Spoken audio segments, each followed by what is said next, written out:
피해 여성이 몇 명인지는 특정되지는 않았습니다만 국가대표로서 국가 위신에 공헌을 한 점 이런 걸 감안을 해서 100류에 정도 나오지 않을까 싶습니다.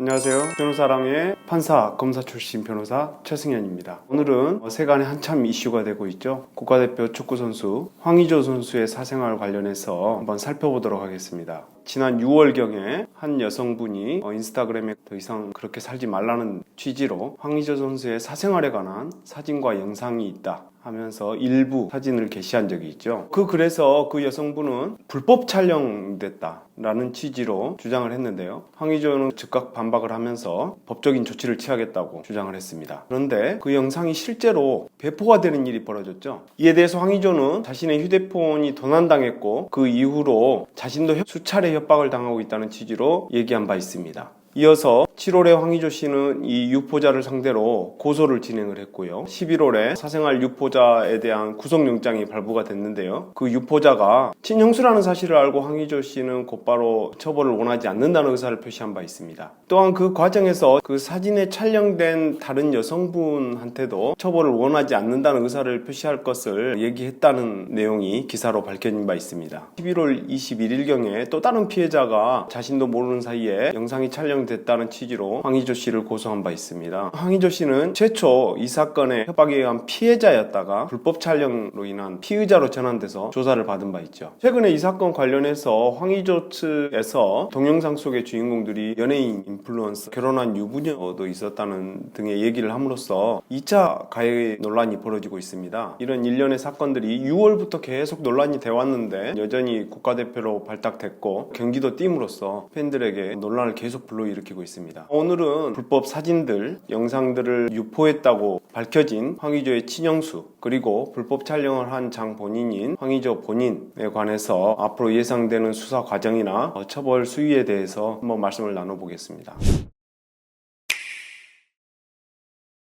친형수에게 적용될 수 있는 죄명을 한번 살펴볼까요? 자, 먼저 명예훼손이 될 수 있습니다. 황의조 씨의 사생활을 폭로한 듯한 취지의 글을 인스타그램에 올린 적이 있죠. 형법상 명예훼손이거나 정보통신망법상 명예훼손에 해당하는데요. 이 죄에 관해서는 황의조 씨 본인이 처벌을 원하지 않는 의사표시를 했기 때문에 아마 공소권 없음으로 종결될 가능성이 있습니다. 그 외에 영상이나 사진을 유포했다 하는 점에 대해서는 성폭력 범죄 처벌 등에 관한 특례법 에서 7년 이하의 징역이나 5천만 원 이하의 벌금에 처하도록 규정하고 있습니다. 물론 황의조 씨가 처벌을 원하지 않는다는 의사표시를 했기 때문에 양형에 있어서 참작할 수는 있는데요. 3년 이상의 징역에 처할 수 있는 범죄로 처벌될 가능성이 큽니다. 사진이나 동영상을 가지고 유포하겠다는 취지로 협박을 했기 때문에 성폭력 범죄 처벌 등에 관한 특례법에서 일반 형법상의 협박과는 달리 규정하고 있습니다. 단순히 협박한 경우에는 1년 이상의 징역에 처하도록 되어 있고요. 그걸로 협박을 함으로써 의무 없는 일을 하게 하거나 권리 행사를 방해했다 하면 3년 이상의 징역에 처하도록 되어 있습니다. 굉장히 중하게 처벌하도록 되어 있죠. 그렇기 때문에 중한 범죄로 봐서 구속영장이 발부된 것이 아닌가 그렇게 생각할 수 있습니다. 문제는 상대되는 여성도 있단 말이에요. 그렇기 때문에 크게 감형되기는 어려울 것 같고요. 앞으로 수사 과정이나 재판 과정에서 피해 여성들하고도 전혀 합의가 이루어지지 않는다는 전제하에 지금 기록이 저희한테 없기 때문에 친형수의 전과도 알 수 없습니다만 전과가 없다는 전제에서 생각을 해보면 3년에서 5년 정도 실형 선고가 나오지 않을까 하는 예상을 해봅니다.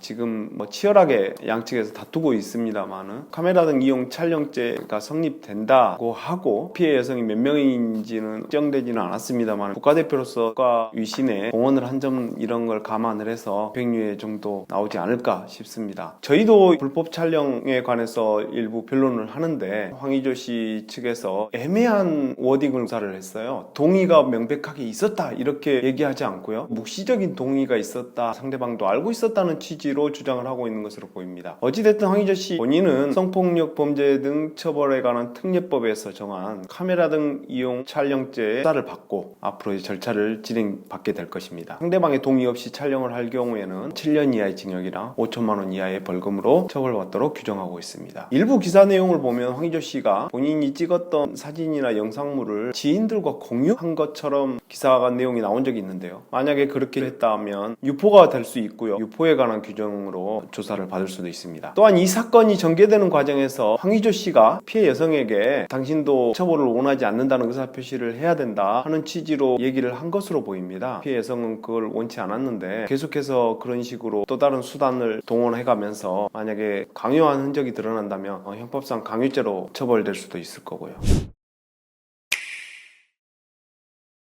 현재 황희조 선수는 한 번 정도 조사받고 곧바로 출국을 한 상태죠. 검사가 앞으로 어떻게 조사를 할까? 이게 되게 궁금하실 텐데요. 출국 금지 조치는 취하지 않은 것으로 보입니다. 아마 신분 보장이 확실히 된 상태이기 때문에 조치는 취하지 않은 것으로 보이는데요. 추가적으로 조사가 필요하다고 하면 변호인 등을 통해서 연락해서 일시적으로라도 귀국시켜서 조사를 할 것으로 보입니다.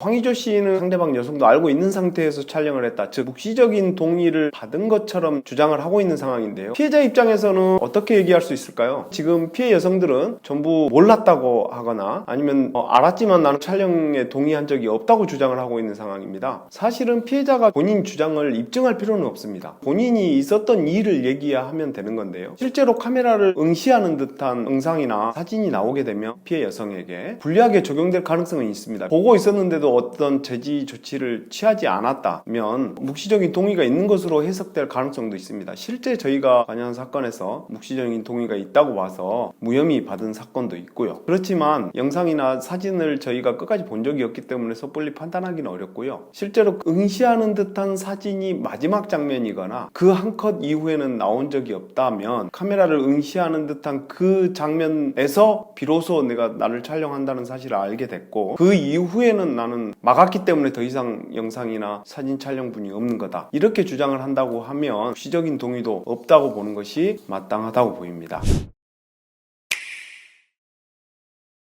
황희조 씨 측에서 유명 연예인이니 인플루언서니 결혼한 유부녀 방송인이니 이런 얘기를 하면서 2차 가해 논란이 계속 있는 상황인데요. 이런 경우에 황희조 씨에게 민사적이든 형사적이든 어떤 조치를 취할 수 있을까요? 구체적으로 특정될 수 있는 어떤 자료가 더 제시가 된다면 피해자들에게 당연히 피해가 발생을 하기 때문에 정보통신망법에 의한 명예훼손 그런 죄가 성립이 된다면 민사적으로 불법행위에 따른 손해배상 청구도 가능할 것으로 보입니다. 형사적으로는 추가적으로 영상이나 사진 인쇄본 같은 게 유포가 된다 그러면 성폭법상 유포죄로 당연히 처벌될 수 있는 거고요.